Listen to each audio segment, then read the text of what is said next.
Assalamualaikum warahmatullahi wabarakatuh. Selamat datang, para pembaca yang budiman. Pada kesempatan kali ini, saya ingin berbagi sebuah kisah nyata dari pengalaman seorang pendaki muda yang tak akan pernah ia lupakan seumur hidup. Sebuah perjalanan ke Gunung Watuwilis yang awalnya penuh percaya diri, namun berakhir dengan pelajaran berharga tentang kerendahan hati dan kekuatan alam. Mari kita simak bersama kisahnya, dengan hati yang tenang dan pikiran yang terbuka. Malam itu, angin di lereng gunung menyelinap dingin sampai ke tulang.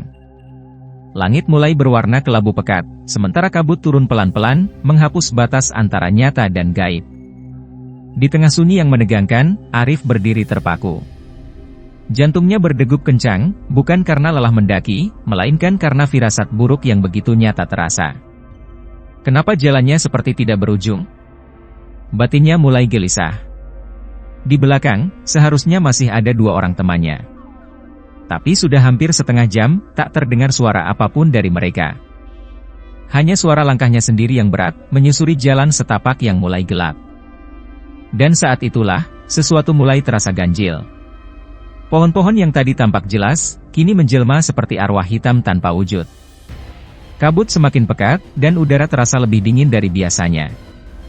Arif berhenti. Napasnya tersengal. Apa aku masih di jalur yang benar? Tanyanya dalam hati. Ia mencoba menyalakan senter. Berkedip-kedip, lalu mati. Hanya kegelapan yang tersisa.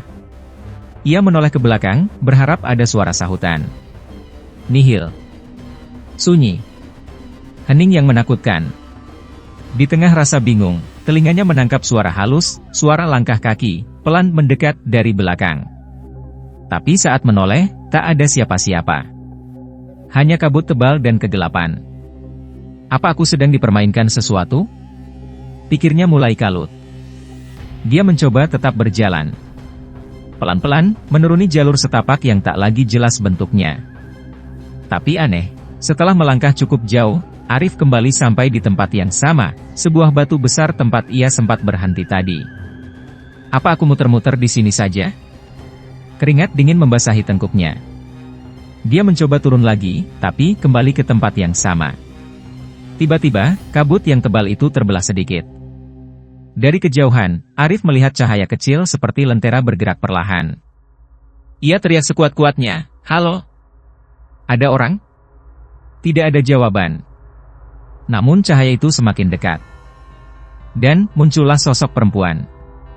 Berjalan pelan, dengan pakaian rapi kotak-kotak, wajah samar-samar tertutup kerudung tipis, langkahnya ringan seolah tak menapak tanah. Arif menahan napas. "Halo, Mbak.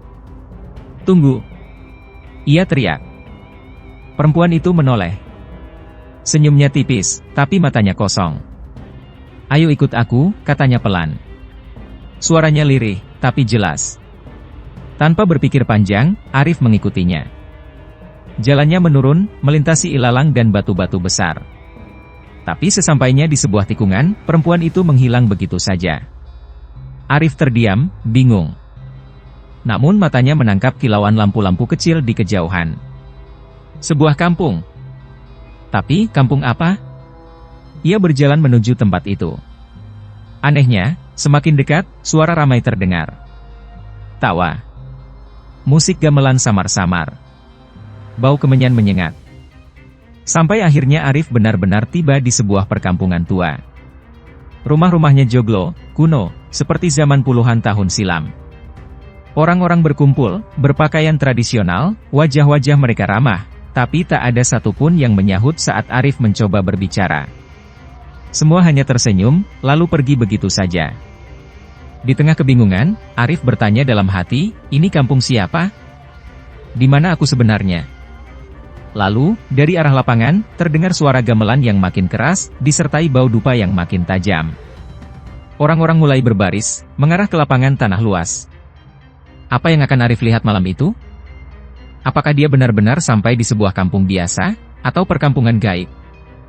Dan bisakah ia keluar dari tempat itu? Arif Ramaditya bukanlah orang yang mudah takut. Sejak duduk di bangku kuliah, ia sudah akrab dengan alam. Lelaki berusia 26 tahun itu dikenal sebagai anak lapangan, petualang yang senang mencari tantangan baru, mendaki gunung, menyusuri hutan, menyelam ke gua-gua yang sepi, hingga mendirikan tenda di tepian jurang. Asalnya dari sebuah kota kecil di pesisir utara Jawa.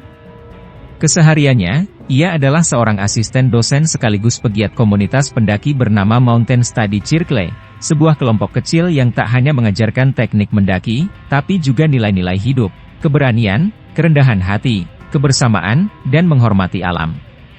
Tapi, Arif punya satu kelemahan, rasa percaya diri yang kadang berlebihan. Ia sering merasa bahwa semua rintangan bisa ditaklukkan hanya dengan logika, kekuatan fisik, dan sedikit keberuntungan. Tak perlu takut, begitu selalu kata-katanya setiap hendak memulai pendakian. Semua bisa diatasi, asal tenang. Hari itu, perjalanan dimulai dari sebuah base camp sederhana di kaki Gunung Watuwilis, nama samaran yang biasa dipakai pendaki untuk menyebut salah satu gunung sakral yang tak banyak diceritakan secara terbuka. Jalur yang mereka tempuh bukan jalur biasa. Jalur ini dikenal sunyi, jarang dilalui, hanya dipilih oleh mereka yang ingin belajar hal-hal yang tidak tertulis di peta. Arif berangkat bersama 3 orang teman. Welly, teman lama yang sudah sering mendaki bersamanya, terkenal tenang dan lebih banyak diam. Zamroni, si humoris, suka melontarkan candaan di tengah jalur untuk meredakan suasana tegang. Dan seorang perempuan bernama Sari, yang baru pertama kali ikut dalam ekspedisi mereka, dengan semangat tinggi namun langkah masih sering ragu. Cuaca saat itu cerah.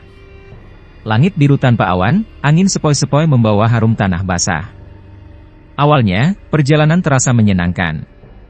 Mereka sempat bercanda sepanjang jalan, mengabadikan foto-foto dengan latar pemandangan indah yang seolah tak bertepi.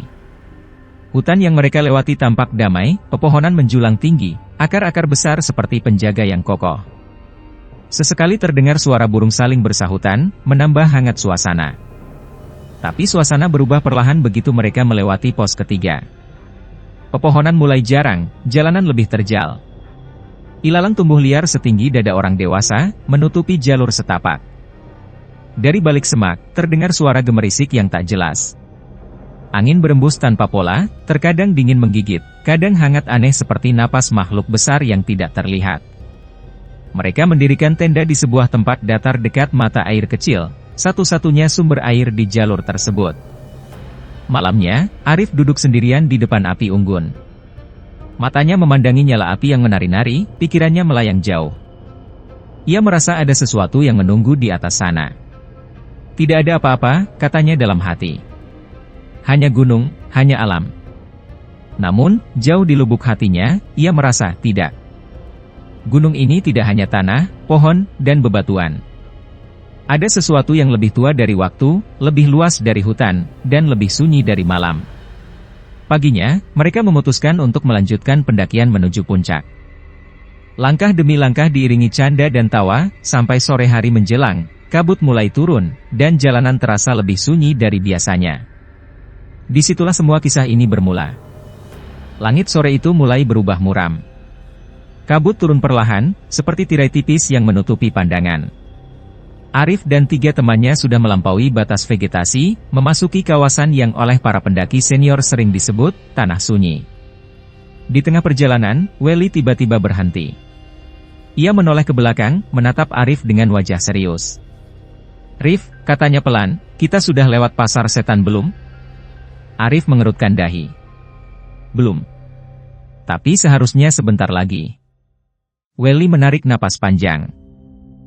"Kata senior-senior dulu, jangan pernah lewat pasar setan habis maghrib." Arif menepuk bahu Welly sambil tersenyum menenangkan. "Ah, itu cuma cerita orang tua buat nakut-nakutin anak muda." Tapi tak ada yang tertawa. Bahkan Zamroni yang biasanya paling cerewet pun diam membisu. Kabut makin tebal. Jarak pandang tinggal beberapa meter saja. Suara hutan mendadak lenyap. Tidak ada burung. Tidak ada gesekan daun. Tidak ada hembusan angin. Hanya hening. Lalu, langkah mereka terhenti di depan batu besar. 4 bongkahan batu tersusun rapi di tengah jalur setapak, seperti kursi batu yang menanti tamu kehormatan. Arif menelan ludah. Dia ingat cerita yang pernah didengarnya, Batu Empat, tempat duduk raja-raja gaib dalam pertemuan agung mereka. Tempat di mana orang-orang yang tak sopan bisa tersesat, bahkan tidak pernah kembali. Zamroni berbisik, cepat, jalan terus. Jangan berhenti. Mereka berjalan cepat, menunduk, mencoba tidak menoleh ke kanan kiri. Tapi setelah beberapa puluh langkah, kabut semakin tebal. Jalan mulai bercabang, padahal jalur yang mereka tahu seharusnya hanya satu garis menurun. Sari mulai panik. Arif, aku rasa, kita muter-muter di tempat yang sama. Benar saja. Setelah berjalan hampir setengah jam, mereka kembali tiba di depan batu besar yang sama. Batu Empat. Lagi. Dek. Semua saling berpandangan. Nafas mereka mulai memburu. Arif mencoba menenangkan diri. Ia menyalakan senter, tapi cahayanya hanya menembus beberapa meter ke depan. Jalan setapak menghilang di balik kabut pekat. Tiba-tiba terdengar suara langkah kaki dari belakang mereka. Pelan, teratur, semakin dekat. Mereka serempak menoleh. Tak ada siapa-siapa. Kemudian terdengar suara bisikan halus, samar, seperti orang memanggil, Arif. Arif memutar badan. Jantungnya berdetak kencang. Apa kalian dengar? Bisiknya. Welly mengangguk, wajahnya pucat. Zamroni berusaha menelan ludah, matanya melirik ke kiri dan kanan. Dan, mendadak Sari menjerit pelan. Lihat, di depan. Di balik kabut, samar-samar tampak sosok perempuan berdiri. Bajunya lusuh. Rambutnya panjang menutupi sebagian wajah. Dia tidak bergerak, hanya berdiri menatap mereka. Sari mulai menangis pelan. Perempuan itu perlahan-lahan mengangkat tangan, menunjuk ke arah mereka. Tak menunggu lama, mereka semua berlari menuruni jalur semampu mereka. Nafas tersengal, kaki terasa lemas. Namun, meski sudah berlari jauh, mereka kembali sampai di Batu Empat. Untuk ketiga kalinya, Arif berhenti. Badannya gemetar. Ini, bukan jalur biasa, gumamnya. Kita tersesat. Dan saat itulah, kabut menutup sepenuhnya. Gelap. Hanya suara langkah-langkah aneh di sekitar mereka, berputar-putar, kadang di belakang, kadang di samping, kadang di depan. Tak ada pilihan lain. Mereka memutuskan berpisah mencari jalan masing-masing, dengan harapan bertemu lagi di bawah. Arif berlari ke arah kiri, sementara Welly, Zamroni, dan Sari memilih kanan. Namun begitu Arif melangkah, kabut semakin pekat, tanah di bawah kakinya seperti menghilang. Dan dalam sekejap, ia terjerembab ke tempat asing yang tak pernah ia lihat sebelumnya. Di sanalah, mimpi buruknya baru saja dimulai. Arif membuka matanya perlahan. Kepalanya terasa berat, tubuhnya pegal, dan kakinya seperti habis tersandung sesuatu. Begitu ia mencoba berdiri, pandangannya berkeliling. Ia tak tahu di mana sekarang berada. Bukan di jalur pendakian, bukan pula di sekitar Batu Empat. Yang ada di hadapannya, sebuah hamparan ilalang tinggi, bergoyang pelan diterpa angin. Udara terasa lembab, dengan bau aneh seperti tanah basah bercampur dupa. Langit di atasnya berwarna jingga kemerahan, bukan pagi dan bukan sore, tetapi seperti langit yang tak bergerak, terjebak di antara waktu. Arif menelan ludah. Jantungnya berdegup kencang. Ia mencoba berjalan perlahan, menyibak ilalang yang lebih tinggi dari pinggangnya. Tapi langkah kakinya seolah berat. Seperti ada sesuatu yang menahan, membuat ia melangkah pelan-pelan. Tiba-tiba, suara gamelan terdengar samar-samar dari kejauhan. Diikuti tawa-tawa kecil, dan suara orang berbicara dalam bahasa yang tak sepenuhnya dimengerti, campuran Jawa kuno yang asing di telinganya. Arif menunduk, memperhatikan jalur tanah di bawah kakinya. Jejak-jejak kaki banyak berserakan, tetapi bukan jejak sepatu, melainkan telapak-telapak kaki kecil. Ada yang seperti kaki anak-anak, ada pula yang bentuknya aneh, jari-jari panjang seperti cakar. Ketegangan di dadanya semakin menjadi-jadi. Ia menoleh ke kanan, ke kiri, tak tahu harus berjalan kemana. Ini, bukan dunia kita, bisiknya lirih. Lalu, dari balik ilalang, muncul cahaya kecil. Arif mendekat. Di depannya terbentang pemandangan yang membuat bulu kuduknya meremang, sebuah perkampungan tua. Rumah-rumah joglo berdiri rapi, atap-atapnya rendah dengan dinding kayu lapuk, tetapi tampak bersih. Di depan rumah-rumah itu, banyak orang duduk diam. Mereka mengenakan pakaian adat, batik lusuh, ikat kepala, dan kain panjang. Namun wajah mereka, kosong. Hanya menatap Arif tanpa ekspresi, lalu perlahan tersenyum tanpa suara. Arif berusaha menyapa, "Permisi, Pak." "Bu." Tak ada yang menjawab. Semua hanya menatap, tersenyum, lalu berlalu. Ia melangkah lebih jauh ke tengah kampung. Di sana, ada sebuah lapangan tanah merah. Beberapa orang menari pelan-pelan diiringi alunan gamelan yang semakin jelas. Gerakan mereka aneh, perlahan, seperti tarian wayang yang lambat dan kaku. Di sudut lapangan, tampak meja panjang dari bambu. Di atasnya tersaji makanan yang berlimpah, buah-buahan, daging panggang, dan minuman dalam kendi tanah liat. Bau harum bercampur dengan bau darah yang samar, membuat Arif hampir muntah. Tiba-tiba, dari belakangnya, seseorang menyentuh bahunya. Arif menoleh cepat. Seorang wanita muda berdiri di sana. Wajahnya pucat, rambut panjang tergerai, mengenakan kain batik yang dililitkan asal-asalan. Dia menatap Arif dengan mata kosong. "Ayo ikut aku," bisiknya pelan. Arif mengikuti, karena tak punya pilihan lain. Mereka berjalan melewati rumah-rumah tua. Sesekali terdengar suara lolongan aneh, seperti tangisan bayi bercampur raungan anjing dari kejauhan. Wanita itu berhenti di depan sebuah rumah joglo yang paling besar. Pintu terbuka perlahan, menimbulkan suara berdecit panjang. Di dalamnya, puluhan orang duduk bersila, mengelilingi sebuah panggung kecil yang dipenuhi sesajen, kepala ayam, bunga kantil, dupa menyala, dan kendi berisi cairan merah pekat. Di atas panggung, seorang pria tua dengan jubah putih duduk diam, matanya terpejam. Tiba-tiba, ia membuka mata. Menatap Arif lurus-lurus, dan tersenyum. "Selamat datang," katanya dengan suara berat, bergema di seluruh ruangan. Arif mundur selangkah. Tangannya gemetar. Lalu, pria tua itu mengangkat tangannya. Semua orang di ruangan itu serempak berdiri, menari perlahan, mengelilingi Arif. Tarian itu makin lama makin cepat. Irama gamelan yang tadinya pelan, berubah menjadi cepat, berirama aneh, kadang tidak beraturan, tetapi membuat kepala Arif pusing. Suasana semakin menegang. Udara panas. Bau kemenyan bercampur anyir darah semakin tajam menusuk hidung. Arif merasa sesak. Pandangannya berputar. Ia ingin lari, tetapi kaki terasa berat. Di tengah pusaran tarian itu, perempuan yang tadi menuntunnya mendekat, lalu berbisik di telinganya. "Jika kau tidak segera pergi sebelum matahari turun, kau akan menjadi bagian dari mereka, selamanya." Tiba-tiba, genderang besar dipukul keras. Semua suara berhenti. Sunyi.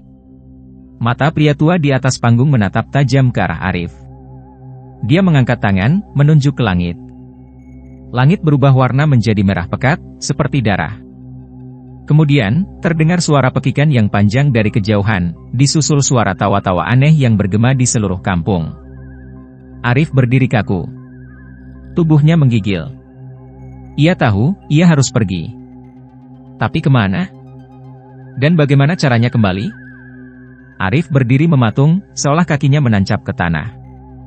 Napasnya pendek-pendek. Wajah-wajah di sekelilingnya perlahan berubah, senyum mereka memanjang, gigi-gigi terlihat tajam, mata mereka memerah seperti bara. Tarian yang semula anggun berubah menjadi gerakan liar dan mengerikan. Di tengah lapangan, gendang besar dipukul bertalu-talu, semakin cepat, semakin keras, hingga tanah di bawah kaki Arif terasa bergetar.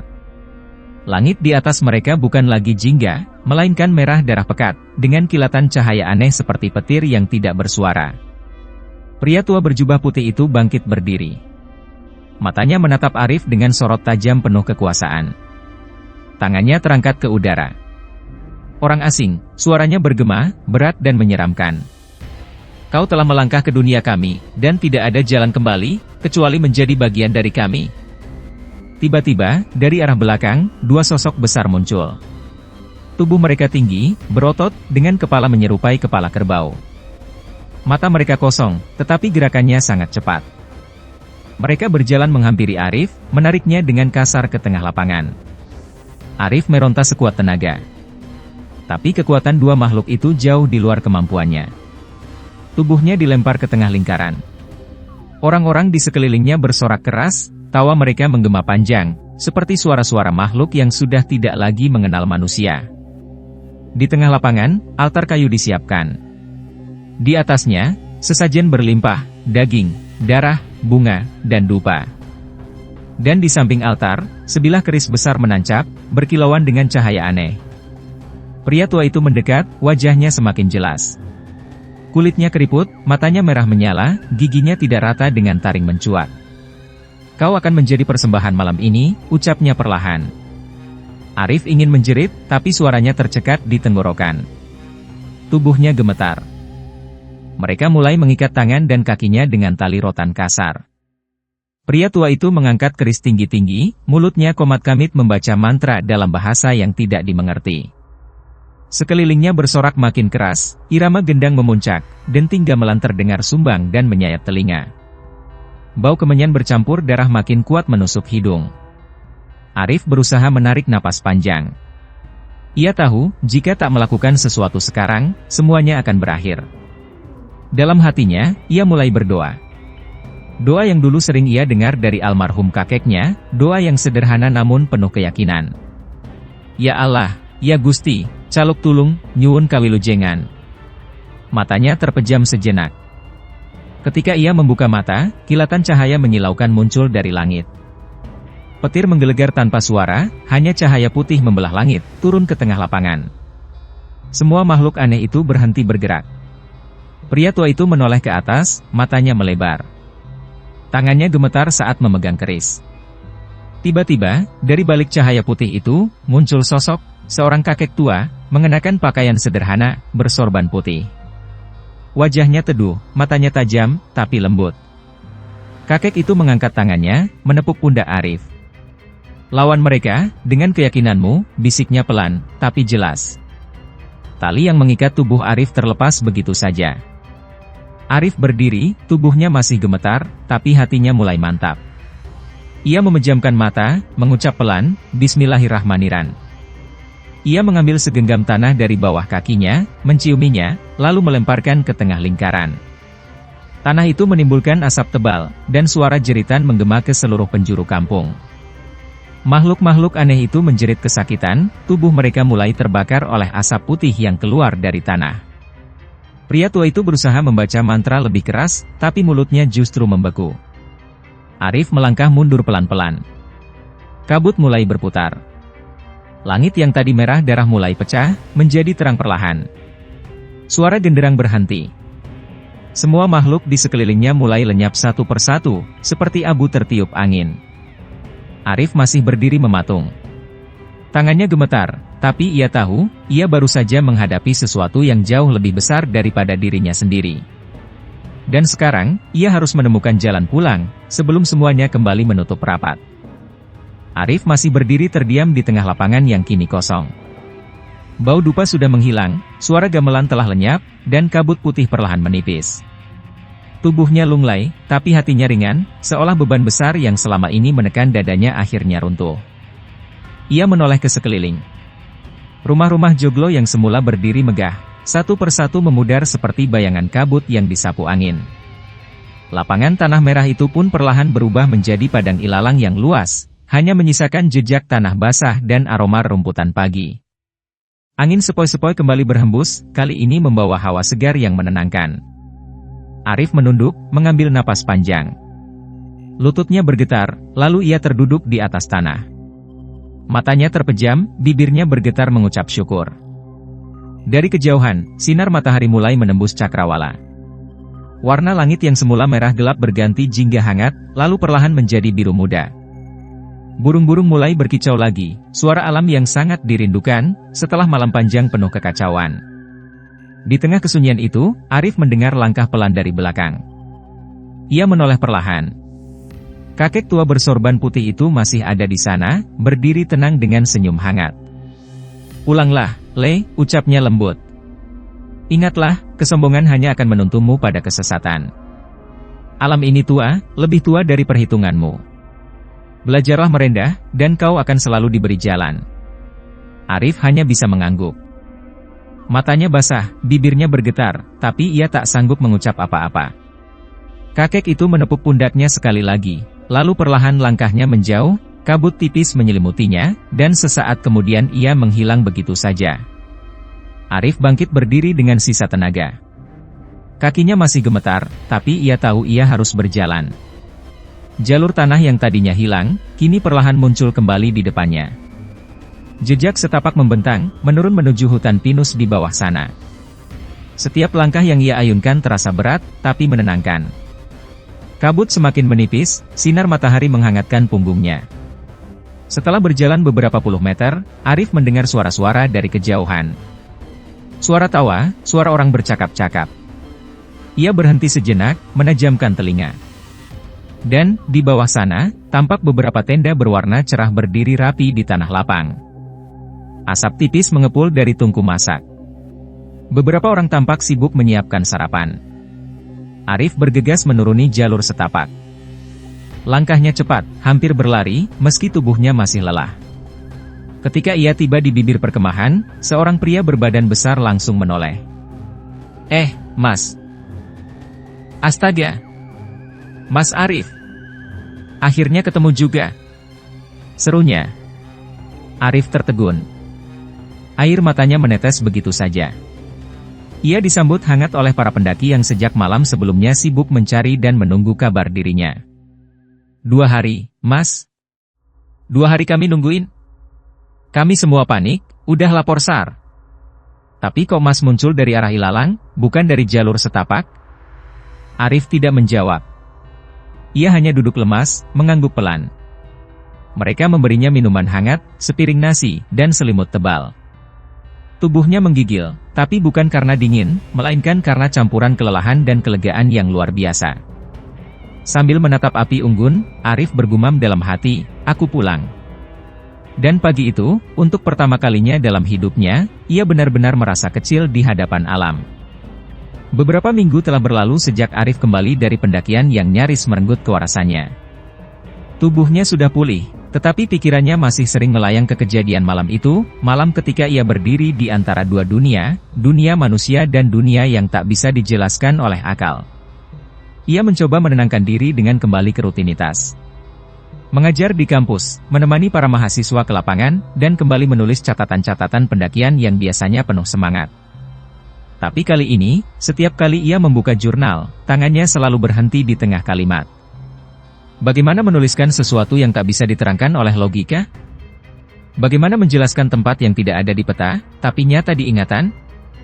Suatu sore, Arif memutuskan kembali ke base camp tempat ia memulai pendakian waktu itu.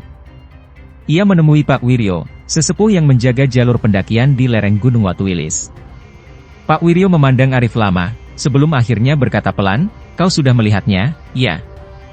Arif hanya mengangguk pelan. Kampung itu bukan mimpi. Banyak pendaki yang tak pulang karena mereka memilih tinggal di sana, menjadi bagian dari mereka. Kau beruntung, kau dipulangkan. Arif menunduk. Kenapa saya, Pak? Pak Wiryo tersenyum tipis. Karena kau masih mau mengakui bahwa kau kecil. Karena di saat terakhir, kau tidak mengandalkan sombongmu, tapi menyerahkan diri pada Yang Maha Besar. Mereka duduk diam beberapa saat. Angin gunung berhembus pelan, membawa bau pinus yang menenangkan. Masih banyak yang tak kita mengerti di gunung, lanjut Pak Wiryo. Tempat-tempat seperti itu, hanya terbuka bagi mereka yang diuji kesombongannya. Arif menatap jauh ke puncak gunung, yang mulai diselimuti kabut sore. Sejak hari itu, ia tak pernah lagi mendaki seorang diri. Ia lebih banyak menjadi pembimbing, mengajarkan kepada pendaki muda bukan hanya soal teknik tali temali atau membaca peta, tapi juga bagaimana menghargai alam, dan merendahkan diri di hadapan kekuatan yang jauh lebih tua dari manusia. Setiap malam, sebelum tidur, Arif selalu menutup matanya dan mengingat kejadian malam itu. Bukan dengan ketakutan, tapi dengan rasa syukur, karena ia diberi kesempatan pulang. Namun, ada satu hal yang selalu mengusiknya. Beberapa kali, saat malam larut, ketika ia memandangi bulan purnama dari jendela kamarnya, ia mendengar samar-samar suara gamelan, suara tawa aneh, dan aroma dupa yang lembut menyusup lewat sela angin. Dan sesekali, di ujung matanya, di pojok pekat kamarnya, bayangan seorang perempuan dengan kain batik lusuh dan senyum samar, hanya menatap. Tak berkata apa-apa. Hanya menunggu.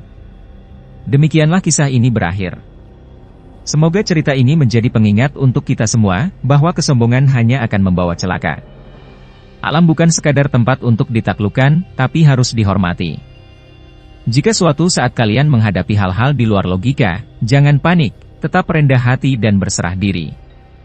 Terima kasih sudah membaca. Wassalamualaikum warahmatullahi wabarakatuh.